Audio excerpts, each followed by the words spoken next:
This is CGTN, China Global Television Network.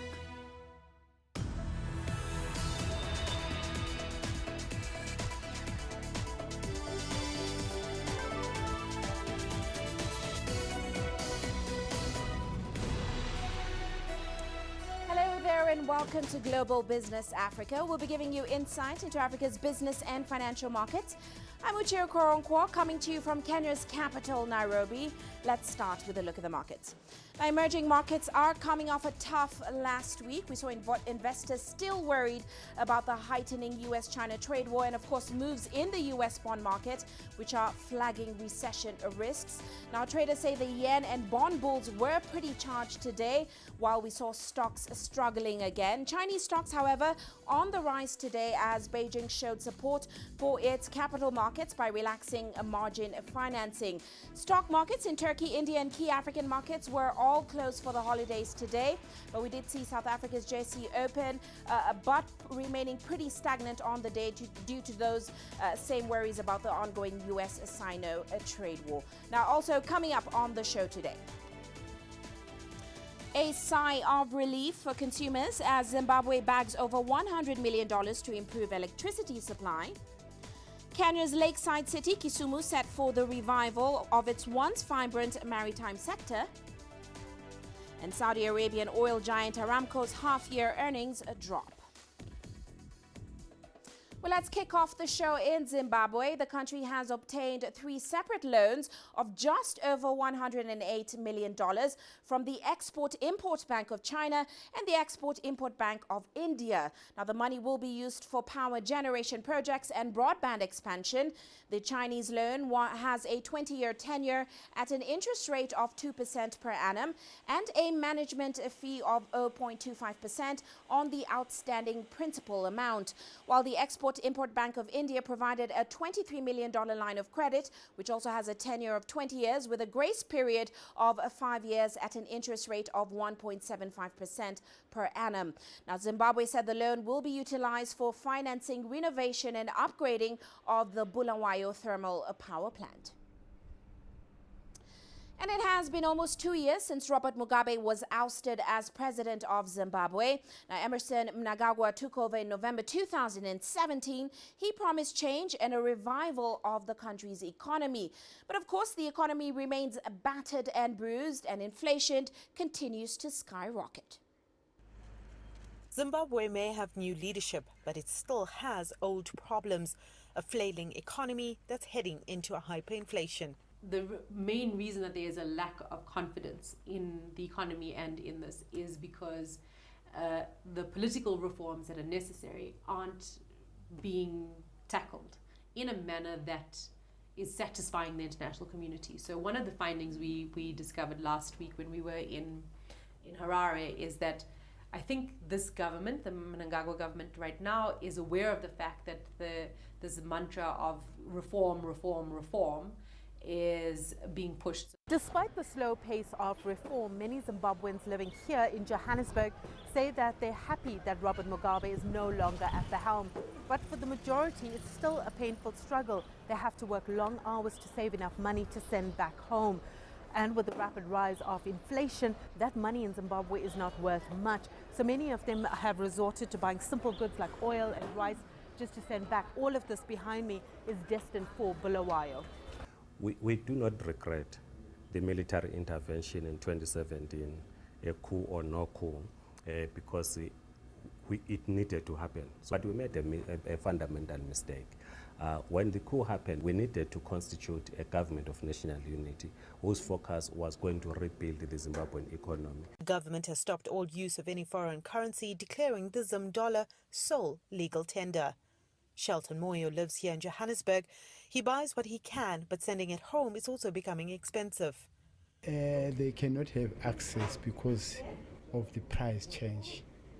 Let's say a 12 kg of rice here, it will cost double back home. So it's now it's a challenge. It's now a challenge for them. Whether it's about money, I'm struggling with I am struggling to have enough money to buy enough feed for all 70 of my cows back in Zimbabwe. So what I do is feed the cows whose health is deteriorating first.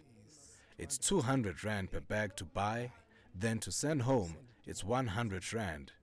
The inflation rate in Zimbabwe was at 6.48% in 2009. Inflation is now at 175.66%. Smitra Nadu, CGTN, Johannesburg, South Africa. Well, let's head to Nigeria now, where executives at Dangote say that Africa's largest oil refinery will not be finished until the end of 2020. Now, the firm is attributing the delay to problems importing steel and other equipment. The Dangote Group is building the facility in the Nigerian commercial hub of Lagos. Here's CGTN's Alexandria Majala with more. Nigeria, Africa's most populous nation, imports virtually all its fuel due to underutilized refineries. Even the state oil company, the Nigerian National Petroleum Corporation, is looking to the 650,000 barrel per day Dangote refinery to help address this issue. Price caps force NNPC to import nearly all of its gasoline at a significant cost, and periodic fuel shortages are common.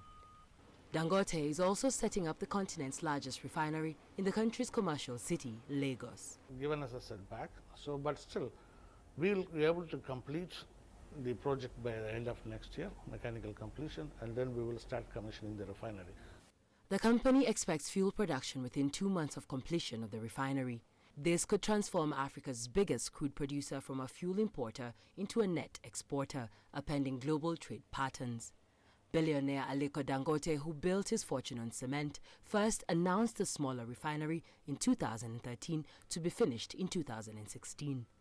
Dangote then moved the site to Lekki in Lagos, upgraded the size, and said production would start in early 2020.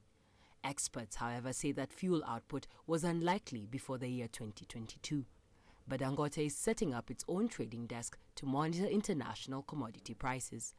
We are setting up a complete trading desk here with us, and in the next 3 months the full desk will be set up. We already have most of the team members in, and so once we believe it's the right time, we'll quickly go and close the deals. The refinery's tank farms will be finished this year and could be used as a warm-up for operations. From the refinery there is a pipeline running up to the SPM, so it will be pumped through the pipeline. We have actually a 120 kilometer pipeline network inside the sea. So the vessel will come and it will couple its hose to the SPM, so from there it will pump directly into the ship. The team is in talks with NNPC, 2 other international oil companies, and 2 large oil traders, all of whom are interested in supplying crude and buying products. Alexandria Majala for CGTN. Now, the Kingdom of Eswatini is looking at cutting housing, travel and entertainment allowances for its cabinet ministers as part of attempts to revive its economy. This is according to recommendations of a royal commission which was tasked with investigating how politicians there are remunerated in the country formerly known as Swaziland. Now, the report also recommended that the cancellation of first-class travel for ministers, only allowing Prime Minister Ambrose Manduvlo and of course his deputy to enjoy that luxury. Eswatini Finance Minister Neil Richkenberg said in February that the kingdom was facing an unprecedented economic crisis and it was set to continue faltering as it faces slowing rates of foreign investment and a fast-growing wage bill. Meanwhile, in Egypt, the country's Suez Canal is reporting the largest revenues in its history. Annual revenue for the canal rose by $300 million to about $5.9 billion. The canal is the fastest shipping route between Europe and Asia and one of the Egyptian government's main sources of foreign currency. Now, Egypt under President Abdel Fattah el-Sisi has invested in the expansion of the Suez Canal, which began in 2014. This expansion is one of the leader's mega projects, which are designed to revive an ailing economy and restore the country's place as an important trade hub. Officials also said the canal has also achieved a record number of 81 ships passing through its waters in a day, with a projected forecast of around 97 ships by 2023. Last week, we achieved a record number, with the passage of 81 ships in one day. Our forecast projected that we could have 97 ships passing through the canal by 2023. It is 2019, and we have had 81 ships, and tomorrow, God willing, there could be 79 ships. So the rate of the ships passing through is going up, and this is proof of the success of the new branch of the Suez Canal. For these 81 ships to have passed through a single branch in the Suez Canal would have taken up to 2 or 3 days. Around 20,000 ships a year go through the canal, and the canal is a lifeline. And when the new branch of the canal was built, life started to flow through the economic zone of the Suez Canal.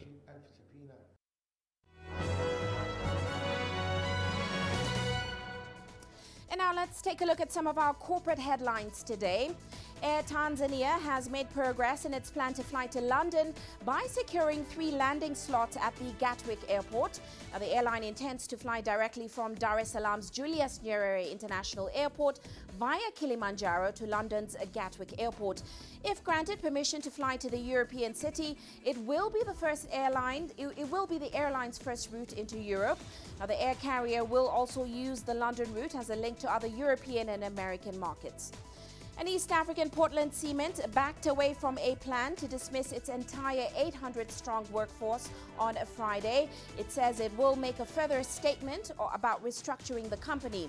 Kenyan media reported earlier that the cement funding round, which of course was led by South African internet group Naspers, Cape Town-based Naspers is in the midst of deploying a close to $10 billion war chest in order to scale up its e-commerce ventures and make new investments in online classifieds, payments and food delivery platforms.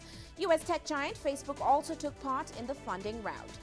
And lastly, Nissan, BMW and Volkswagen are amongst the car makers in talks to bring the electric car revolution to South Africa. This is as the nation's auto factory floors risk being left behind in the global switch to greener vehicles. The industry is preparing a unified stance on electrification to present to the government by the end of the year. Now, amongst the goals is persuading lawmakers to reduce or drop a 23% import tariff on electric vehicles in order to help ramp up nascent domestic sales. And that's a look at our corporate headlines.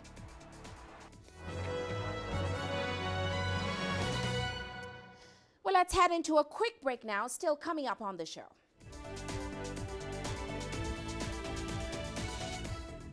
Kenya's lakeside city of Kisumu set for the revival of its once vibrant maritime sector. And Uganda begins a rollout of a massive solar energy project to conserve its environment. The world economy as we know it is about to change. Global business reports highlight emerging markets, developing countries, and dynamic sectors worldwide. We feature top analysts and newsmakers to provide perspectives on every facet of business. From an on-the-ground perspective, we provide you with balanced and objective assessments. Fast, sharp, and insightful. Global business, only on CGTN. Details of the country. The country's foreign currency reserves.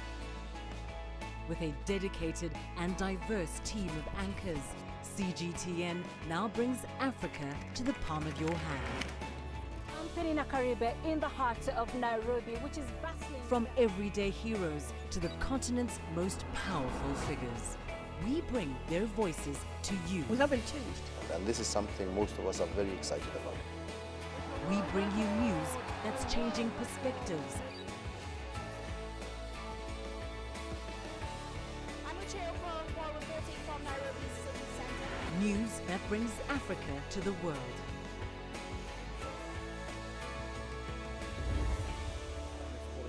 CGTN. See the difference.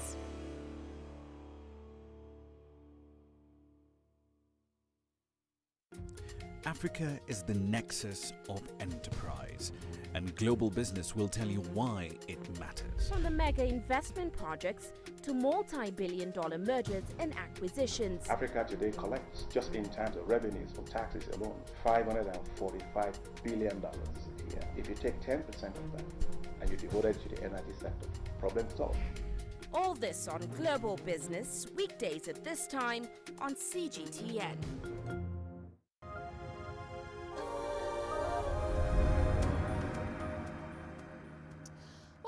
Now, in Kenya, the city of Kisumu in the western part of the country has undergone rapid growth in terms of infrastructure. In just under 10 years, the lakeside city has seen an increase in highways and bridges that has extensively transformed its status. Now, in conjunction with the national government, local authorities there are set to commission its reconstructed port that has otherwise been dormant for the last 20 years. Well, CGTN's Terry Wangari deciphers what this could mean for the residents in the greater Lake Victoria basin. Kisumu City is on track in commissioning its newly rehabilitated port, which is situated on Lake Victoria in the western region of Kenya. The port has been underutilized for years, despite its immense potential and strategic positioning to serve the landlocked countries in the Great Lakes region. This has been blamed on the invasion of hyacinth, which is a weed that grows uncontrollably in the lake, a poor transport system, and the state of its landing sites. In 2017, the Kenyan government signed an agreement with China Exim Bank for a $140 million loan to finance its construction. The newly refurbished port is also the county government's plan to rearrange the city's geological structure to favor economic activity. There's one unfortunate thing that Kisumu as a city, or as a town for that matter, where it started, grew with its back to the lake.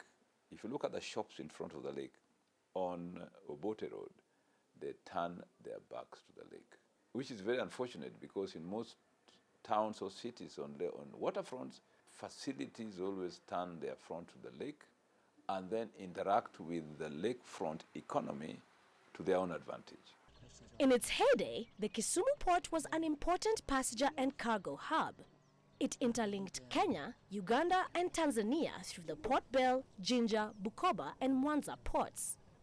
Uganda, which is the main user of the port, accounts for more than 90% of cargo due to its landlocked nature. With its recent reconstruction, the port hopes to revive trade and economic ties within the Lake Victoria basin. Kenya Pipeline Company has built a jetty on the other side of the lake, not on this side, near the airport, past the KPC depot there. And that jetty is going to put petroleum products into tankers and ships destined for points around the lake in Uganda, Tanzania, Rwanda, and so on. And so that is for bringing in revenue. So the lakefront development on the side of Kisumu aims at improving all the infrastructure around this other side, so that marine transport or marine transport, which is envisaged, can be possible. Yeah, and at the same time, it will not just be marine; it will also be the transports, passengers moving from Kisumu within East Africa and within Kenya. The current export tonnage at Kisumu port stands at 21,000 tons. Once the revamped port is commissioned, the Kenya Ports Authority expects this figure to grow to up to 410,000 tons monthly by 2035. Terry Wangari, CGTN, Kisumu, Kenya. Well, let's go to South Africa now, where a mine called Sepfluor Nokeng has been officially opened as its operations ensue. The international markets for Nokeng's two products, acid-grade fluorspar and metallurgical-grade fluorspar, have come off recent highs, but they still remain buoyant in a continued squeeze between supply and demand. CGTN's Angelo Coppola with more. On the upside for the mine and the plant, China, the world's largest fluorspar producer, has cut production in response to tighter environmental regulation and as a result has moved from being a net exporter of fluorspar to a net importer. We'll produce 180,000 tonnes of fluorspar a year and 30,000 tonnes of metspar. Fluorspar is a partially beneficiated product, so it's 97% pure, and the life of mine for this operation is 20 years. What is traditionally done with fluorspar, or acid spar as we know it, which is the final product, it's fed into a downstream fluorochemical beneficiation plant. We have none of those in this country at the moment, so all of the product that we produce is typically exported. There's a big drive to beneficiate South Africa's mineral resources in the country, but that's a long-term process, and it's likely to cost around $330 million and will take around 13 months to build this plant. The original strategy was 2 mines and a beneficiation plant. That was shelved in 2015 and reinstated when we financed the first mine. So we've been active since the middle of 2017 in trying to finance a downstream fluorochemical plant, because the second mine is financed from operating cash flows from the first. So that's secure at this stage. Fluorspar, or fluorine, is a flux used in aluminium and steel smelting. It's also used in all refrigerants, pharmaceuticals and plastics in the world. And there are only 3 places where it's found and mined: China, Mexico and South Africa. It's on the critical list in both the USA and Europe because they do not have enough for their own needs, so they need to secure supplies. There's been a lot of work over the years around replacements, and to a limited extent they've found some, but typically we need fluorine in the world today. While the fluorspar market is a little overheated at the moment, it seems like the perfect time to bring in production, especially with China's environmental laws kicking in. I'm Angelo Coppola for CGTN in Johannesburg, South Africa. Well, let's go to Cote d'Ivoire now. The African Development Bank has been working on a massive project to drastically improve transport in the country's capital, Abidjan. Now, the aim is to transform the city's infrastructure as well as facilitate economic activities. Well, CGTN's Penina Karibe caught up with Marie-Laure Akino-Lugbade from the African Development Bank to find out whether the transport project, estimated to have cost just over $860 million, is on track to meet its 2021 deadline. Today we expect that the deadline will be met, and maybe with even some good prospect that this bridge could be delivered ahead of time. What is the expected impact of this project once it's complete? We think that this is a bridge that is going to significantly enhance all the urban function in Abidjan, but it will also, of course, significantly reduce the congestion. During the processing of the project, our teams estimated that the annual cost of lack of efficiency in the public transport system could cost about 5% of the GDP to the country. So we believe that with this type of infrastructure, once completed, we will have a significant reduction in this cost. The project is really meant to link up the west side of the city of Abidjan, and we are linking this western part to the eastern part, which is the direction basically to Ghana and Burkina Faso.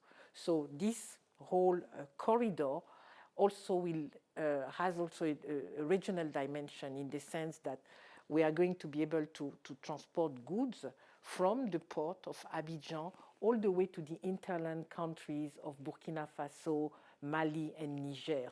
We also see a lot of impacts in terms of the environment, and for that we have actually partnered with the Green Environment Fund, who is providing some financing to this project, about $7 or $8 million, because they are particularly interested in the reduction of greenhouse emission, of course. And here in this project, we have calculated that we are maybe probably about 1 million ton that could be saved on an annual basis. Are there any other projects you're focusing on outside of? No, between 2013 and 2018, this portfolio has been multiplied actually by 8. And in this portfolio, energy, and here we are working both in terms of generation, but also in connection, distribution. And then the third, but not the least, and this is an area that is growing. I must say that 3-4 years ago, agriculture was not such a big area of emphasis for us in Côte d'Ivoire. And we are now investing big in the agriculture sector, and really through what we call the spatial agro-industrial processing zone. So we are really exploring this idea and actually already implementing it in a number of areas. Infrastructure development is one of the key focus areas for the bank, and we've seen China as well champion the Belt and Road Initiative, a big deal here in the African continent. How does the bank work with China in regards to infrastructure development? The bank has a very good relationship with China. As you know, China is a shareholder of the bank and is also a major donor of the African Development Fund. So this is a relationship, and we have a very strong support actually from China. And this support is not only in terms of being members of both the African Development Bank and the fund, but also by the provision of a $2 billion facility, which is called the Africa Growing Together Fund, which is a facility that basically the bank administers on behalf of China and in co-financing projects that have been identified by the bank. Now, Uganda has started using large-scale solar power hybrid as a way of controlling and protecting its environment from degradation. Hundreds of people in the country who previously used firewood as a source of energy are now using solar energy, a move the government hopes will go a long way to save its environment. Well, CGTN's Daniel Arap Moy has more on that report. To solve Uganda's persistent load shedding caused by power rationing, Uganda has introduced large-scale solar power project in a remote island village of Kalangala. The 1.6 megawatts hybrid power plant is now serving hundreds of villages with solar power. Rose Nakabonge is a village school teacher who, until the coming into operation of the solar power plant, relied on kerosene lanterns and candles to light her home. Now she is able to read and prepare for her next day's lesson through the help of a solar-powered lantern. Solar power, it is better than hydro, because when you put it there, no more monthly payments, not until when the battery is over. The island village is now able to access solar power for 24 hours without interruption. John Opiro is the managing director of the Kalangala Infrastructure Services, the company behind the solar power. There is no need now for someone to invest very heavily to bring power to your home. People should look at solar as the way out to be able to generate power at every household for charging phones, for lighting, and to do certain basic things in a homestead. From the solar panels alone, the country is able to generate 600 kilowatts of power throughout the day. But when the radiation goes below the required threshold to meet the demand on the village island, the battery bank is used as the second technology to supply power to the grid. From 7 in the morning on a good sunny day like this one, up to about 7 in the evening, we are deriving power from the sun and feeding it onto the grid, and at the same time, we are charging batteries. To store the energy to be used later on when we cannot get it from the sun. More than 2,800 solar panels with 480 kVs each have been installed to supply electricity. Daniel Arap Moy, CGTN, Kalangala, Uganda. Now, keeping China's crops safe from pests is quite a tedious task, yet thanks to some major technological advancements, it is getting easier and more efficient. A group of scientists in southern China are behind the efforts to deploy more drones for this important task. Here's CGTN's reporter Gay Yunfei with the story. China's pest control is a costly business. In 2016, over 1.8 million tons of pesticides were consumed across the country, accounting for 1/3 of the world's total amount. But since then, China's pesticide use has declined. One reason? Drones. Using drones to spray pesticides is 30 times more efficient than doing it the traditional way, and we have also found that it cuts pesticide usage by a quarter. For each drone to carry out its task, it takes only 2 liters of water per acre in China, but with human spraying, it takes 60 liters of water. 37-year-old Wang Juan is a postdoctoral fellow at South China Agricultural University.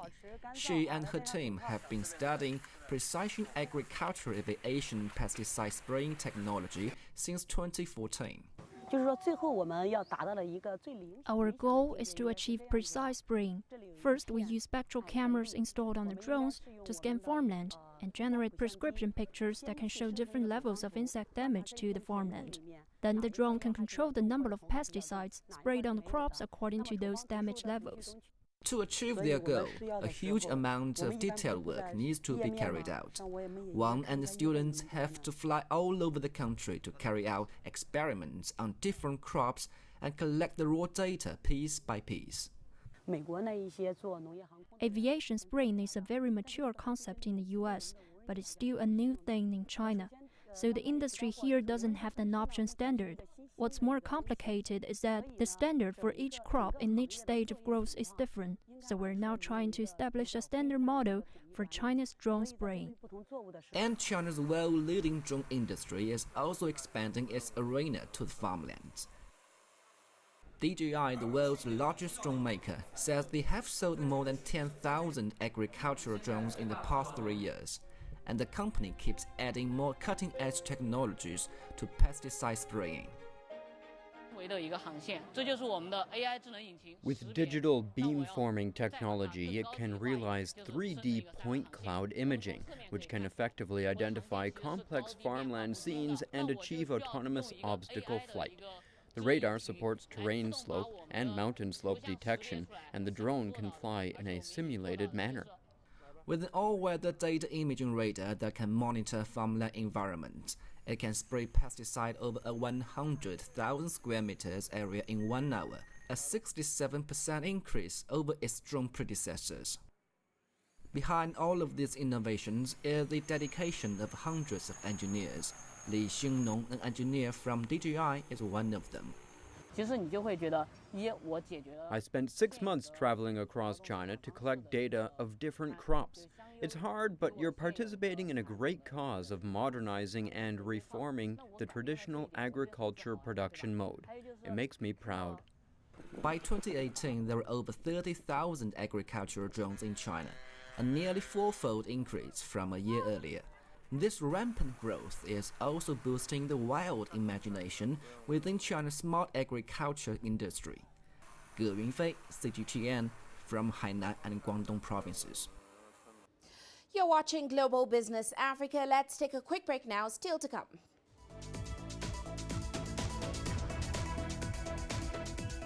Saudi Arabian oil giant Aramco's half-year earnings head south. And the G7 and IMF back China against claims of currency manipulation by the US.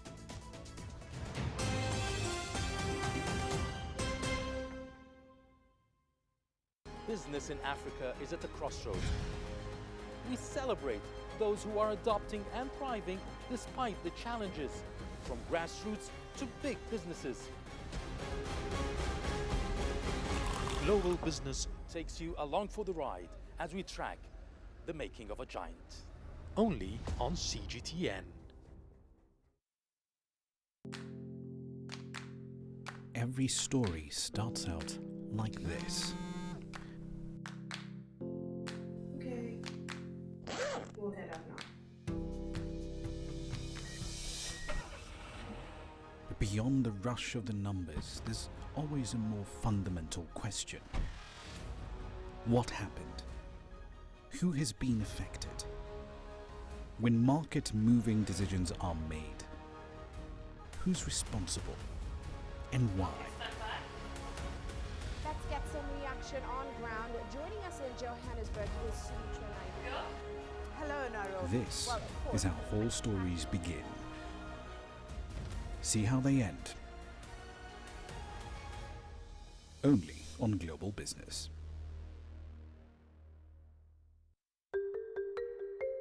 How will your world change today? What happens here? What happens there? Or what you make happen for yourself? If it matters to you, it matters to us too. Your stories are these stories that need to be told. Africa Live. Find your voice.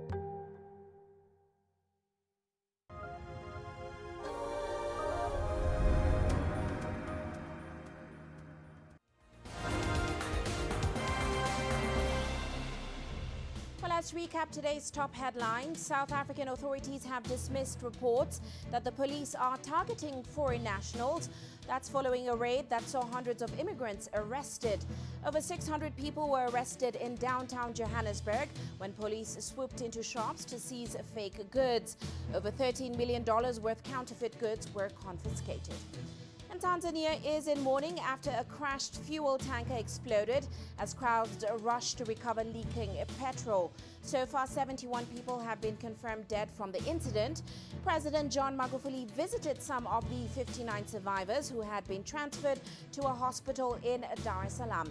Now, the deadly blast, which took place near the town of Morogoro, is the latest in a series of similar disasters in Africa. And in the DR Congo, the spread of the Ebola virus has caused panic in Bukavu, which stands opposite Goma across the Lake Kivu. Local government has stepped up measures to prevent the disease from entering the city. The measures include checking body temperatures of travelers and the use of proper disinfecting procedures. Now, in July this year, the disease spread to Goma, with 4 people confirmed infected in the densely populated city close to the Rwandan border. And Hong Kong's airport has cancelled all departing flights as thousands of protesters occupy terminal halls for a 4th day. The protests were promoted on social media and originally planned as a 3-day event. Demonstrators left only narrow paths for travelers to pass through. Authorities are now advising all passengers to check for updates online before going to the airport. And that's a recap of today's top headlines.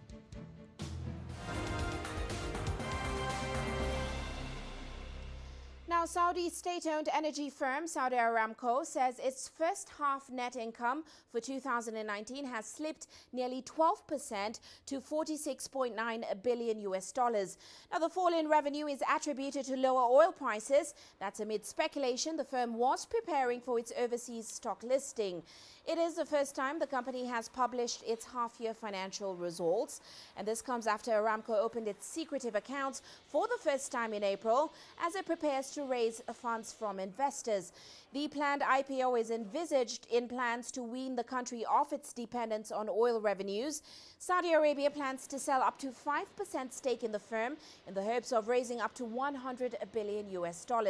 In 2018, Saudi Aramco posted a net profit of $111 billion and generated about $356 billion in revenues. That's dethroning Apple as the world's most profitable firm. And India's Reliance Industries, in partnership with Microsoft, has unveiled plans to launch high-speed internet services. The company's chairman, Mukesh Ambani, announced the rollout of Jio Giga Fiber on September 5th. Now, the firm aims to bolster digital transformation with the launch of new cloud data centers. The chairman also announced the sale of 20% stake in its oil and chemicals business to Saudi oil giant Saudi Aramco in a deal that values Reliance's oil to chemicals business at about $75 billion. Aramco will sell 500,000 barrels per day to Reliance's Jamnagar refinery as Reliance pushes to become a zero-debt company by March 2021. I am now delighted to make an announcement about the biggest foreign investment in the history of Reliance. It is also amongst the largest foreign investments ever in India. Saudi Aramco and Reliance have agreed to form a long-term partnership in our oil to chemicals division.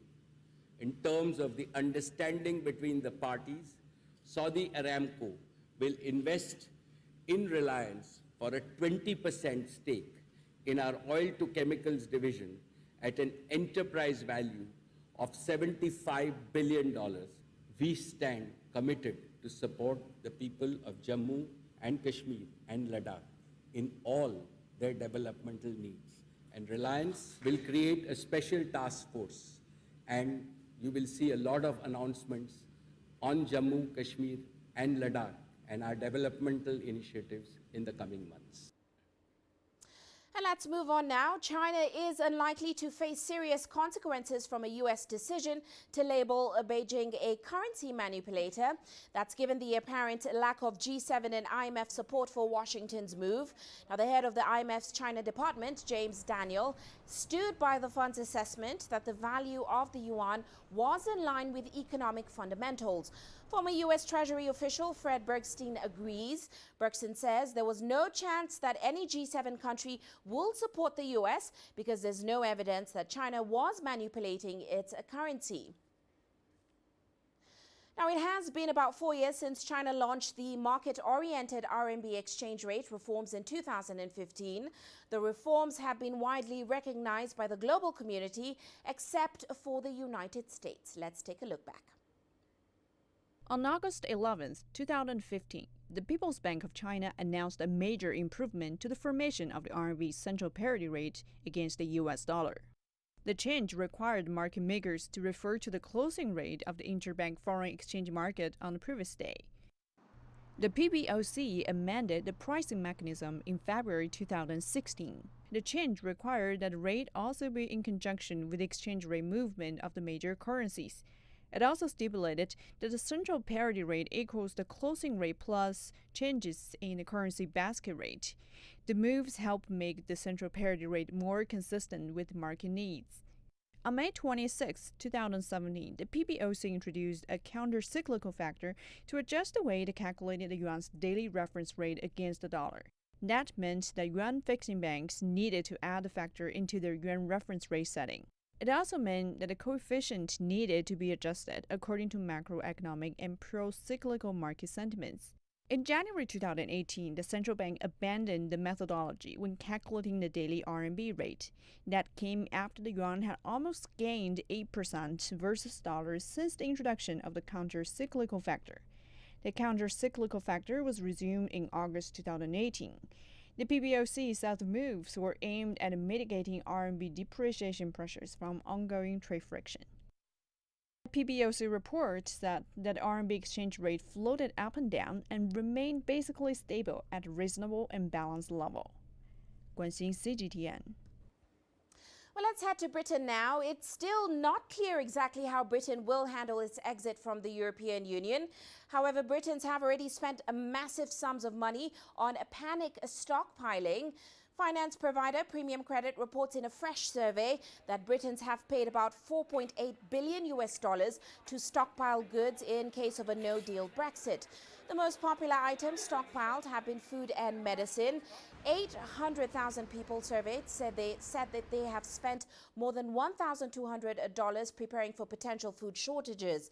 That's with 1 in 5 paying as much as an extra $460 ahead of the October 31st Brexit deadline. Well, let's move on now. Palestinians in Gaza are trying to end their reliance on Israeli fish imports as Tel Aviv continues to expand its command of the sea. Here's Noor Harazin telling us more from Gaza.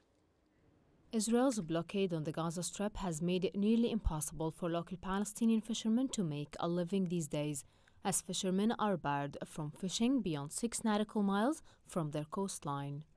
For many here in Gaza, seafood is a basic meal, but Gaza is no longer rich in fish as it used to be, due to Israel's maritime blockade. The Palestinian Agriculture Ministry confirms the amount of fish caught daily represents less than 20% of the needs of Gaza residents. The appetite for local fish has promoted the opening of new private fish farms. The farms aim to supply local markets with another source of fish at affordable prices. Jum'a Badawi is the owner of Al Bahar, one of the most successful of 4 fish farms in Gaza. His farm sits on a small rise above a beach and looks out over the front line of the Mediterranean Sea, alongside its restaurant and aquarium. We headed for the establishment of fish farms due to the Israeli naval blockade imposed on Gaza and the small quantities of bream. But we are facing other problems. As you know, the fish in the farms always need food. These feeds we import from the Israeli or Egyptian sides.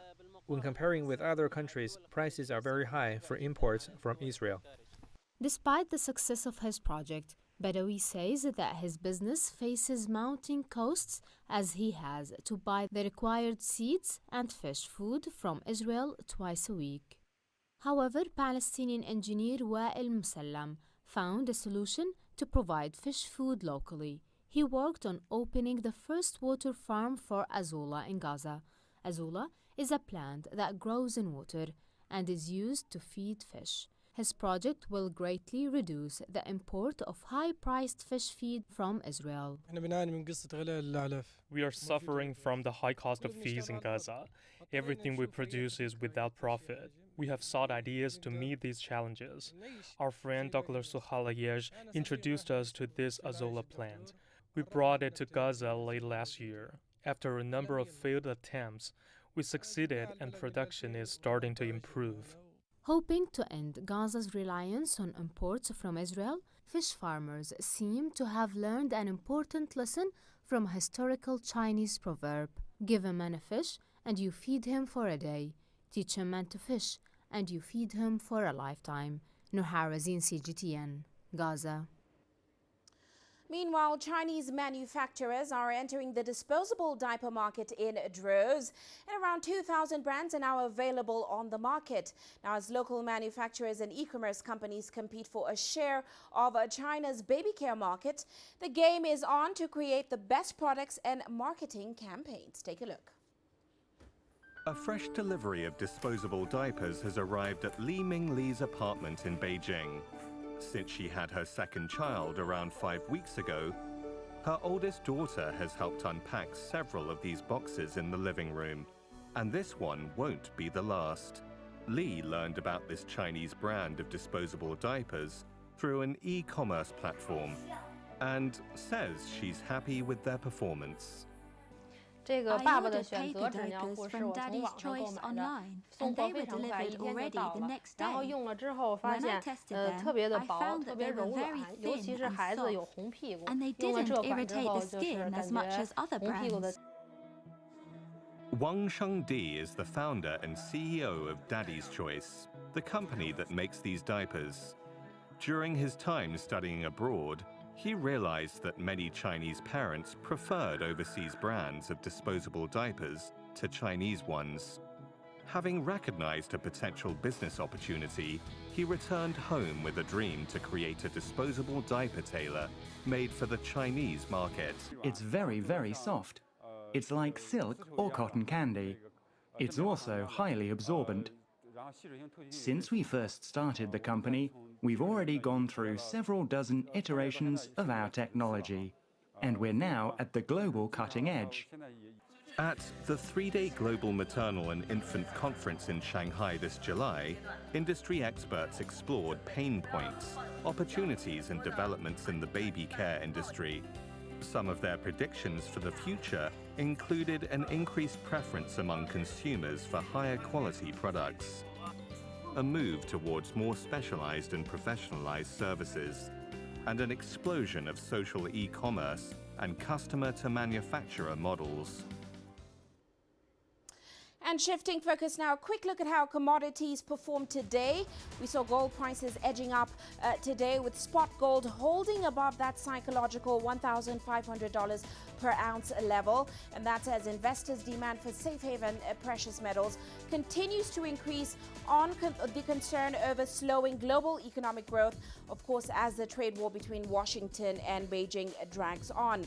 Meanwhile, oil prices falling today amid worries about the economic slowdown and, of course, that trade war, which of course has led to a cut in the outlook for global oil demand going forward.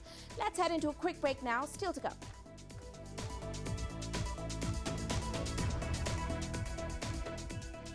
Addis Ababa launches a recycling program for returnee migrant women. Images may appear to be identical, but looks can be deceiving. The difference is not always obvious. It has to be discovered. There are always different sides to a story. We put the focus on the details. To see more, to understand better. CGTN.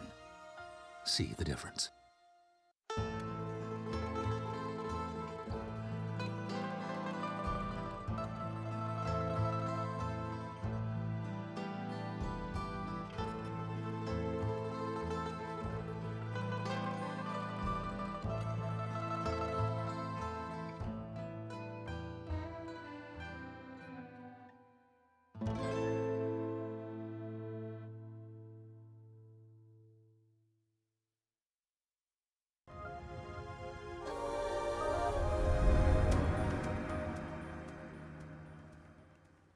Welcome back. Now, in Ethiopia, a paper recycling initiative has been launched in Addis Ababa.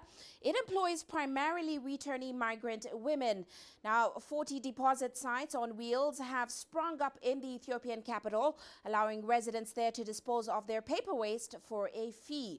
Here's Coletta Wanjohi with the story. Haimanot Shitao used to be homeless. Now she earns $74 a month operating a paper waste collection bike. The initiative is called Walk a Bike, and it has helped turn around the lives of many women. With this job, my life has improved greatly. I can afford to rent a house. As a woman, I'm empowered. I can work and support my child on my own. When paper is brought to be deposited, Haimanot sorts it to ensure it can be recycled. The depositors weigh what they have brought and receive money in return. For 14 kilos, they are given $1. On a good day, Haimanot collects between 600 and 800 kilograms of paper. Penda Paper, the company behind the project, is a paper recycling company. It says this is a mutually beneficial system. One working bike has one woman, but that's not the only person that's basically kind of benefiting from it. As you've seen, there's different collectors that come every day, and they've made it their, somewhat you can say, their daily means. That's how they are making their money now. So we have a lot of these collectors on each bike, up to 10 people that are individuals, collectors, that bring this paper to just get money for the day so that they can have some kind of means. The company plans to add 210 more bikes by next year. With a population of over 5 million people, Addis Ababa is estimated to be growing at a rate of about 4%. Waste produced will rise with it. Garbage collection is an issue that city officials have been grappling with, so any innovative solutions are welcome. The project is also providing opportunities for returned migrants. Many Ethiopian women who were victims of illegal migration struggle to find jobs when they come home. If you look at returnees from Saudi Arabia, or, for instance, or even from destination countries like South Africa, you'll notice that over 90% of them were engaged in some kind of economic activity. So they were not sitting idle in their countries of destination, they were working. So upon return to Ethiopia, migrants want to work.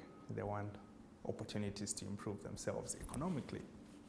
And I think the partnership with Penda Paper creates such opportunities for them. The walker bikes may only make a small contribution to waste collection, but the contribution to the lives of women in Ethiopia is much greater. Coletta Wanjohi, CGTN, Addis Ababa, Ethiopia.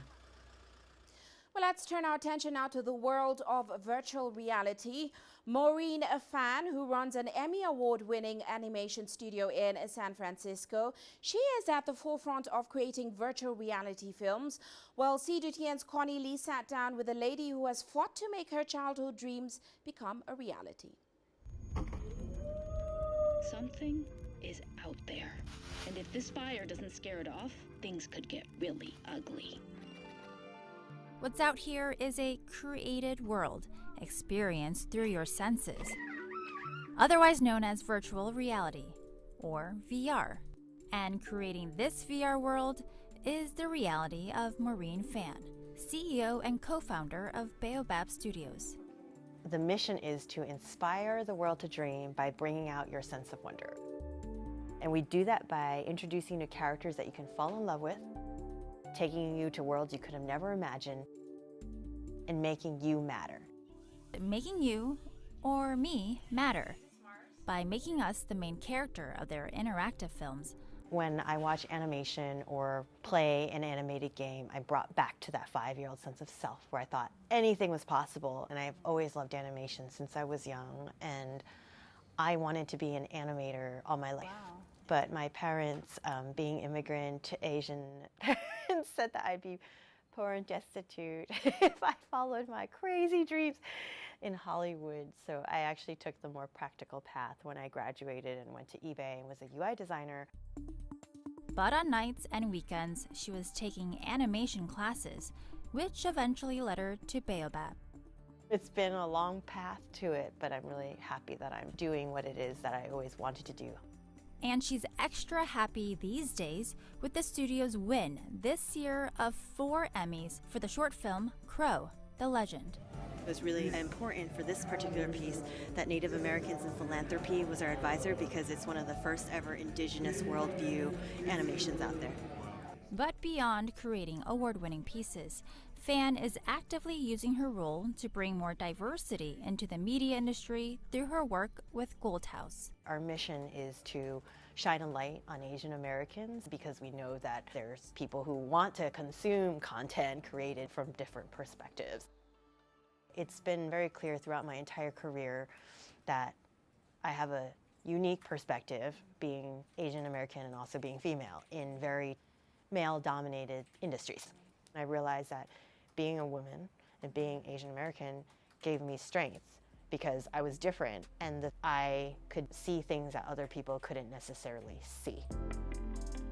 And her motivation for all that she does goes back to bringing out that dreamer inside every person. I really believe that people in general can do much more than they think that they can. And maybe it's just my childhood growing up of feeling like I can't do art, but I can. And if they would just realize that, they would go for their dream. Connie Lee, CGTN, San Francisco. Well, before we go, let's check in on where Africa's currencies are at. Now, interesting to note that in just 3 weeks, we have seen South Africa's rand move from about 13.85 rand per dollar to 15.3 rand per dollar.